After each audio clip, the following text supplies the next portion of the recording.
I've got just a few questions which I've been writing down as you were giving us your lecture. First, the people of Matabeleland, or those who are advocating for independence, currently they don't want to call their struggle secession. They want to call it restoration. I'm just wondering whether there is any conflict between restoration and secession, and whether there are any legal instruments which can be used for restoration. Thank you very much for that question, Babunkala. I think sometimes it becomes a matter of word choice. It's a matter of, semantics, because the issue of restoration doesn't arise in literature. Legal literature does not seem to entertain or recognize that part. It is mostly because, like I said, referring to some of the writings and so on. It is whatever you call it, the result is that you are seceding, because you are pulling away from what is recognized as an international legal entity. So what you call it will not turn it into anything that it is not. But maybe the reason people tend to use the word restoration, it is to illustrate that because this state existed before, now it is being restored. So that somehow it gives it, maybe it enhances the argument and makes it sound like you are not creating anything entirely new, but you are bringing in, or rather you are restoring something that has already existed before. So as a way, as an instrument of persuasion, and as an instrument of maybe public relations, and to justify and clarify to the world why this is happening, the world restoration would be fine. But at the end of the day, when the law is looking at it, there is no reference to restoration, the legal instruments. Like, for instance, the Constitution of Zimbabwe did not say anything about restoration. But I guess if one had to bring the matter before the courts, that thing would be deliberated as a matter of secession rather than restoration. Okay. So as a term of law, there wouldn't be restoration to talk about. Okay, yeah, I think that's what I was thinking. As you outlined before, you say secession under international law is permissible. Yes. However, secession with an element of irredentism is not. Yes. Well, yeah. You see, the issue maybe here is that, especially looking at Africa and the nature of the colonial boundaries and how they were created, there is a concern that irredentism, if allowed to prevail, for instance, if you look at the borderline between Zimbabwe and, say, Botswana, you have the Botswana this side, or rather the Botswana this side and the Botswana that side. You have the Kalanga this side and the Kalanga that side. Mm-hmm. So if now it is going to be an issue of irredentism, it means that it will not affect one territory.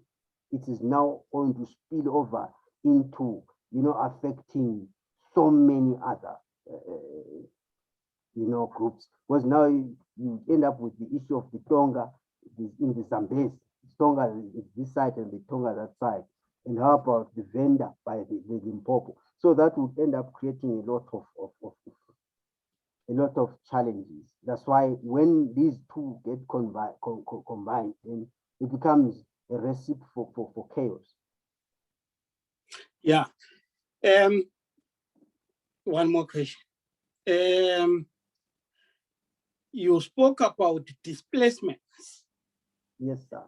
And linking them to statelessness. Yes. So that has been a phenomenon in Matabeleland. Certainly, it began as early as 1982, when people were threatened by CIO and Bukuraundi operatives. They then began to flee into Botswana, into South Africa. And so people were sneaking into those territories just to seek refuge there. And of course, taking advantage of linguistic camouflage. Some of them were even able to attain nationality in those host countries. But when the issue of displacement was, I would say, fast-tracked, because that's the word in Zimbabwe. When it was fast-tracked after 2000, you find that people went out in large numbers, and they are no longer able to get nationalized or naturalized in the host countries where they stay. So if, for instance, here in Johannesburg, if you walk into places like Hillbrow, Berea, places like Uvel and so on, Joubert Park there by Johannesburg, you have young men and young women, maybe of about ages 20 to 25, who have given birth to their own children. Now, those young men and women don't have documents themselves, which means their children also cannot obtain them. So as a result, those young men and young women cannot even get jobs, let alone take their children to school, because a child can't go to school without a birth certificate. So this is the nature of the statelessness that the people are facing. Not only, of course, in South Africa, I've just given that as an example, but it's all over the world where they are not fully integrated. No, my last question is about the Matabeleland problem, which you said is all about colonization, which means it was colonized by the British. Then after that, British as the sovereign, it passed that sovereignty to Mashonaland, who continues to colonize Matabeleland. So basically, the decolonization wasn't done properly. Would you say that? Very much so. You see, somehow, maybe in 1980, the politicians in Matabeleland, one reason or another, they sunk into a slumber and did not realize what was taking place. But I think it was the leadership, without really pointing a finger at anyone specific. Remember, we do not point fingers at elders in our community. Our fathers are held with respect, even if they have erred at some point.